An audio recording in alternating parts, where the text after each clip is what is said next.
Okay, sir, you're a Lebowski, I'm a Lebowski. That's terrific. But I am very busy, as I imagine you are. What can I do for you, sir? Well, sir, it's this rug I have. It really tied the room together. You told Brandt on the phone, he told me. Where do I fit in? Well, they were looking for you, these two guys. You know, I'll say it again. You told Brandt on the phone, he told me. I know what happened, yes, yes. Oh, so you know that they were trying to piss on your rug? Did I urinate on your rug? You mean, did you personally come and pee on my rug? Hello? Do you speak English, sir? Parla usted inglés? I'll ask you again. Did I urinate on your rug? No, like I said, woo or peed on my rug. I just want to understand this, sir. Every time a rug is micturated upon in this fair city, I have to compensate the person. Come on, man. I'm not trying to scam anybody here. You know, I'm just, You're just looking for a handout like every other... Are you employed, Mr. Lebowski? Well, wait, let me explain something to you. I am not Mr. Lebowski. You're Mr. Lebowski. I'm the dude. So that's what you call me, you know? That or his dudeness or duder or, you know, El Duderino if you're not into the whole brevity thing. Are you employed, sir? Employed? You don't go out looking for a job dressed like that, do you? On a weekday? Is this a... What day is this? That was Jeff Bridges as the dude in the Coen Brothers' 1998 movie, The Big Lebowski. For years, many have come to admire the dude's humor and his wisdom. Bernie Glassman is one of those people. He is a Zen Buddhist Roshi, or teacher. He founded the Zen community of New York, which later became Zen Peacemakers on an international order of social activists. Bridges and Glassman are close friends. Their conversations are about some of life's best subjects: love, happiness, creativity, and of course the movies. They have now collaborated on a new book. It is called The Dude and the Zen Master. I'm pleased to have Jeff Bridges back and Bernie Glassman here at this table for the first time. So how does this come about? I went to a dinner that was honoring Bernie and Ram Dass, you know, the guy who wrote Be Here Now. Right. So that's when the friendship started.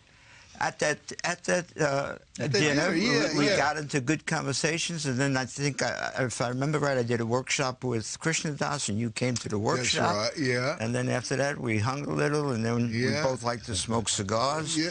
So we hung some more, smoked cigars, and started talking, and found that not only a great actor, but I really enjoyed hanging with him and rapping. That is, we talked about life in a good way, you know. Yeah. And here was a guy, I had met a lot of actors. Here was a guy, Jeff Bridges, who really was interested in a lot of serious stuff, and I've been working in that kind of And so how did you go from there to a book? Well, one day Bernie says to me, by the way, you know that in the Buddhist circles, the dude is considered a Zen master. Yeah. And I said, what are you talking about, man? He said, oh, yeah. I said, come on. You know, the Coen brothers never mentioned anything about, you know, any kind of spirituality or Zen or anything. And he says, well, there you go, the Coen brothers. Yes. The Coen brothers. I say, oh, come on. You know, meaning the Coens, you know. Koans are from Japan. Is that a Japanese word? Koan? Yeah, koan is a Japanese word. Of course, there's also a koan word that comes out of the whole Hebrew thing. That's what you were saying. That's what you were saying. The koan. But those are, it's one way of studying Zen. There's a whole system of study working with these koans, which are questions or statements that can't be answered intellectually. The first attempt is always to answer it intellectually. That's always our first attempt on anything. But in a Coen study, you have to answer them experientially. You have to present it as a living example of your life. Right. So... what is the sound of one hand clapping is kind of the famous one. So here you go from a friendship to a continuation of a conversation. Yeah. And then he brings this thing up, and he says the Lebowski is riddled with you know, koans for modern times. I say, what do you mean? He says, well, it's just like an example would be the dude abides, new has come to light, you know, shut the up, Donnie. You know, there's just a whole slew of them. And he says, what do you think about writing a book about this? And I said, oh, well, that could be kind of cool. It'd be a chance to hang out, and we go up to Montana and spend a few days, get my dear friend Alan Kozlowski to take some of these pictures and record the thing. And so that's what we did. And stayed for how long? About a week? About 5 days or so, something And like just that. talked, and he recorded. And just talked, yeah, and he recorded it, But these 5 days came on the back of about 10 years of conversations. Yeah. So you distilled it And a down. lot of cigars being smoked and talked about. Yeah. The dedication is to all the hungry spirits. Who are the hungry spirits? Well, maybe I one, should huh? do that one, because you- that sort of changed my life. I had started studying Zen in '58, so over 50 years. I had become a teacher maybe by 1970. In '76, I had an experience. I was working for McDonnell Douglas in California in the space industry. I was going to work in a carpool.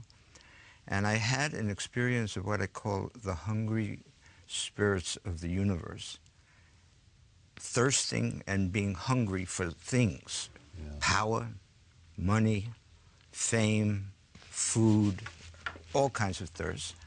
And I had this experience that those hungry spirits were nothing but me. I was all of these. This is what we call the oneness of life. And immediately what came up is this: I need to work on feeding, trying to feed all of that. So I changed my Feed all whole, the hungry spirits. Yeah. So I changed the venue of my work, which had been a Zen center, to society.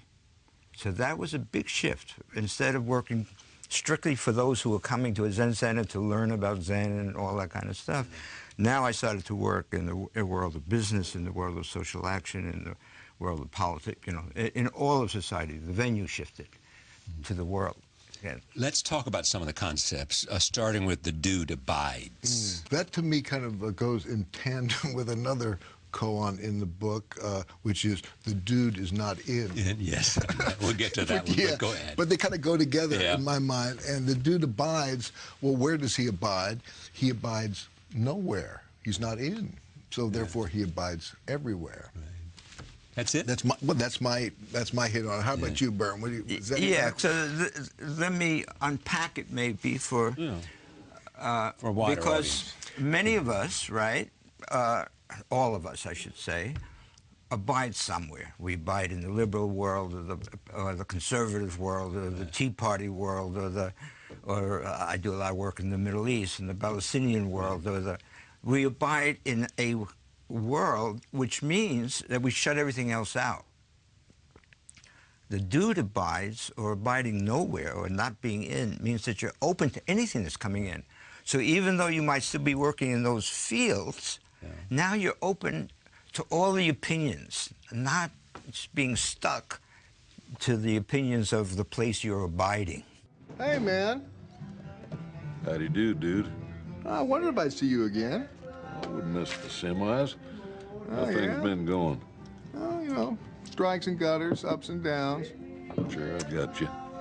Yeah. Thanks, Gary. Well, take care, man. Gotta get back. Sure. Take it easy, dude. Oh, yeah. I know that you will.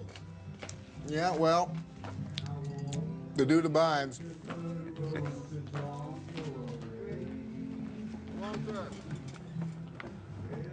The dude abides. I don't know about you, but I take comfort in that. It's good knowing he's out there, the dude, taking her easy for all us sinners. Shush. Ah, Sam is so good, man. One of the notions akin to the dude abides is the philosophic idea of suffering. If the dude is abiding, that's in terms of Zen, suffering never goes away. Yeah. We suffer because we have things we don't want, or we don't have things we want. whatever the situation, since it's going to change, the things that we want to hold on to them, and then things change, so there's that suffering. If the dude abides, if it's really abiding, then there's no attachment to anything, and you don't feel that suffering. That is, it's still there, but it's in that attachment that causes the breakdowns, the grief. The suffering can still cause pain. Pain will still be there. Sorrow will still be there. All those emotions are there. But if you're abiding, you know, something sad comes up and you're just crying, man. And it's, you know. So all of that is still there, but not the psychological pain that we inflict on ourselves of saying, why didn't it happen the way I expected it to happen? Why, you know, we don't call them attachments, but here's what I think I know, and it's not happening the way I know. Why is that going on? And we drive ourselves crazy. I would say that the release of suffering, as most people think about it, is to just abide, man, to be with it. Back to the movie that we saw, the first clip we saw about the rug. The rug connected the room. Yeah. What's the concept out of that? Yeah. Help me here, Baron. That's kind of a oneness, interconnection. You know, the rug tied the room together. Yeah. Yeah. So I'm a Zen teacher, and the Zen Peacemakers is an interfaith order. So I have Dharma successors that are teaching Zen, that are Catholic priests, rabbis, sheikhs. Right. But in Buddhism, the word Buddha means to awaken. And then the question is, awaken to what? And it's awaken to the oneness of life, the interconnectedness of life. And so a lot of the training or the practicing is to try to have people experience what that interconnectedness is all about. Now, nowadays, our consciousness has evolved to where everybody knows we're all interconnected, but they may not have experienced it. Well, the rug that ties the room together, what is that rug? It's pinning down in the Zen terms, and that's why I like Lebowski. I could use these metaphors that are daily metaphors, but in the Buddhist language, what is that interconnectedness of life? You know. The book is called The Dude and the Zen Master. What do you hope people will come away with?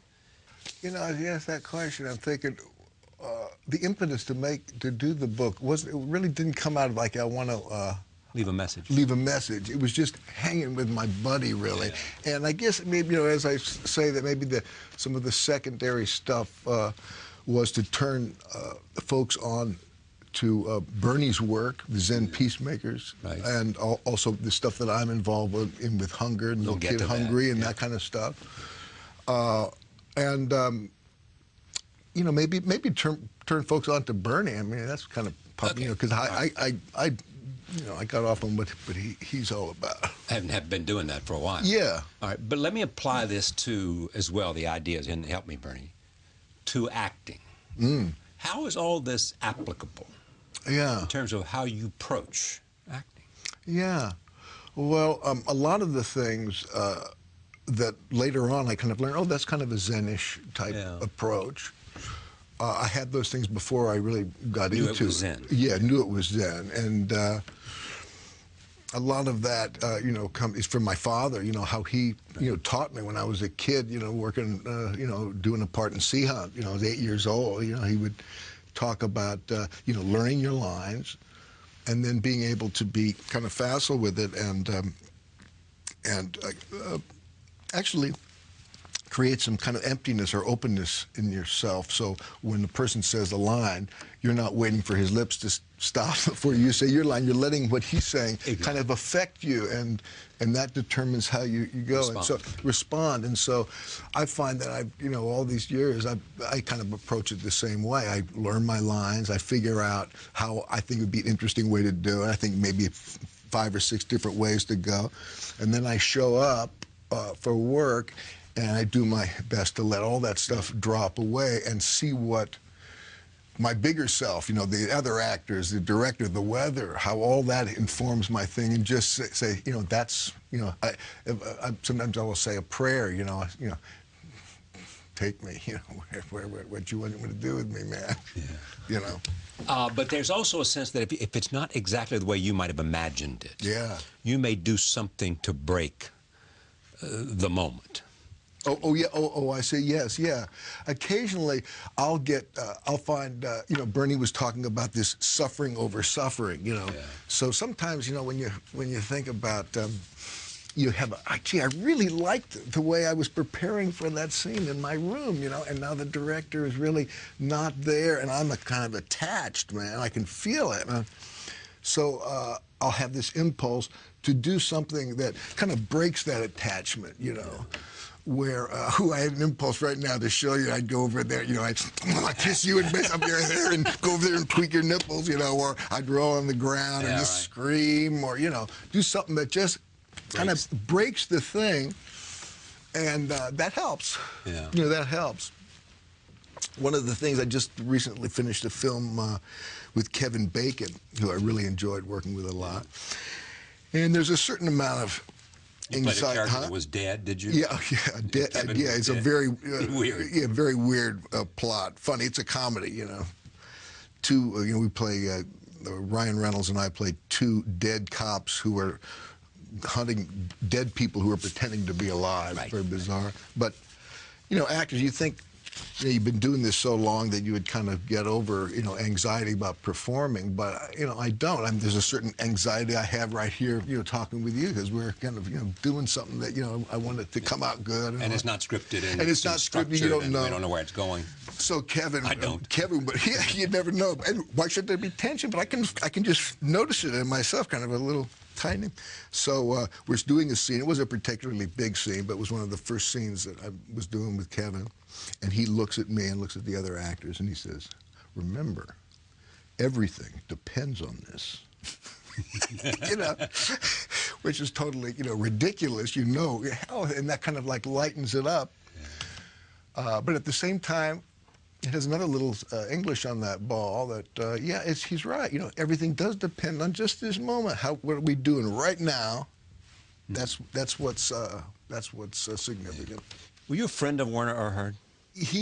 No, I did the S training kind of when it first came out, before it had any sort of negative PR. You know, it has kind of some people kind of have negative thoughts about it. And then I got involved maybe a couple of years after I did the training. I went to something that a forum that he had called the Hunger Project. Right.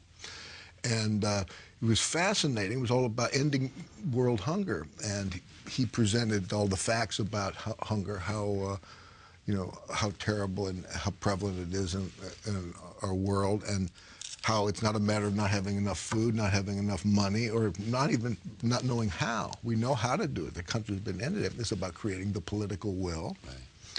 And of course, you know, the politicians are supposed to represent us. So what are you willing to do now that you know what the facts are? You know, are you willing to, you want to just kind of numb it, go back to sleep, or you want to do something, and not just something, you know, a gesture that'll scratch your guilt itch, but something that kind of fits in with your life, that you can sustain, you know. A kind of commitment? Yeah, a commitment that works in naturally what you naturally do. And so I helped create an organization called the End Hunger Network, all about you know, working with the media and saying, well, the media must have some role in ending hunger. You went to political conventions too, didn't you? Well, now since then, you know, this is like, we're talking maybe, you know, 30 years ago.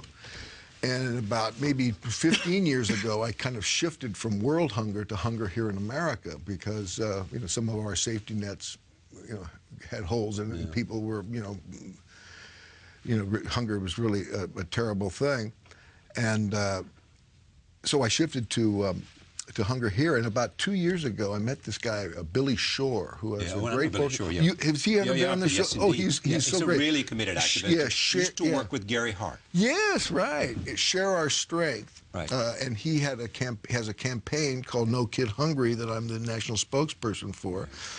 And it's all about going from state to state, working with governors to make sure that all the kids in their state have food, you know. And hunger it's basically a poverty issue. You know, that's what really causes it, you know. But childhood hunger, that's something that is not as complex as poverty. It's a good kind of handle to grab onto to deal with a larger problem. Malnutrition can have pervasive effects on health and future development. Oh, of course. Oh, yeah, and you know, and our national security, you know, and how we're going to compete in the world.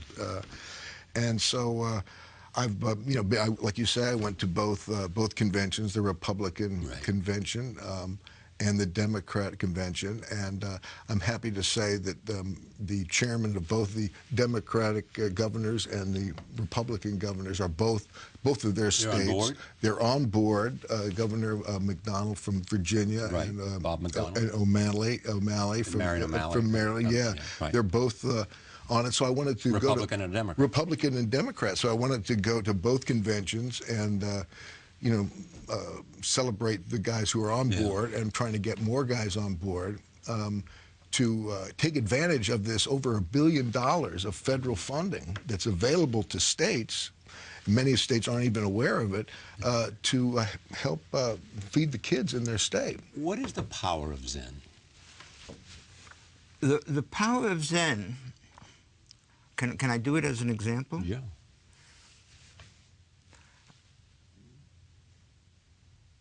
I'm Bernie, and I don't even have to think about it. Bernie knows that without knowing, it's not a question of knowing, all the fingers, the hands, the head, it's all connected. It's all one thing.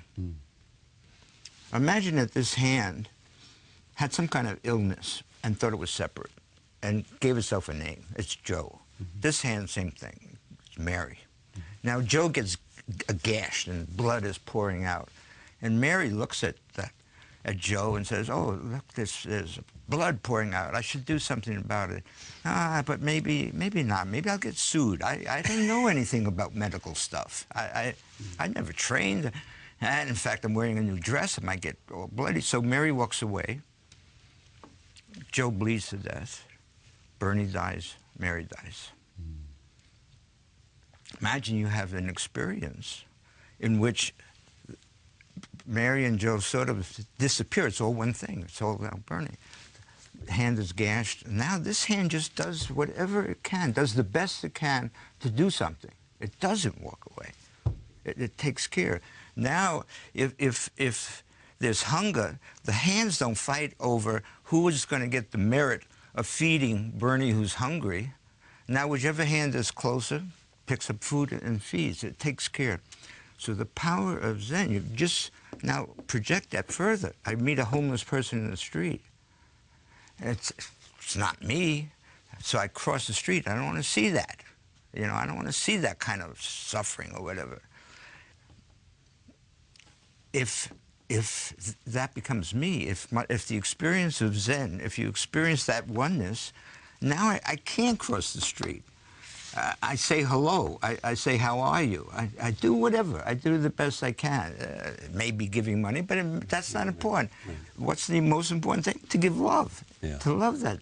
So that can keep going and going. And now that's the power of Zen. Imagine if we as a country felt that way.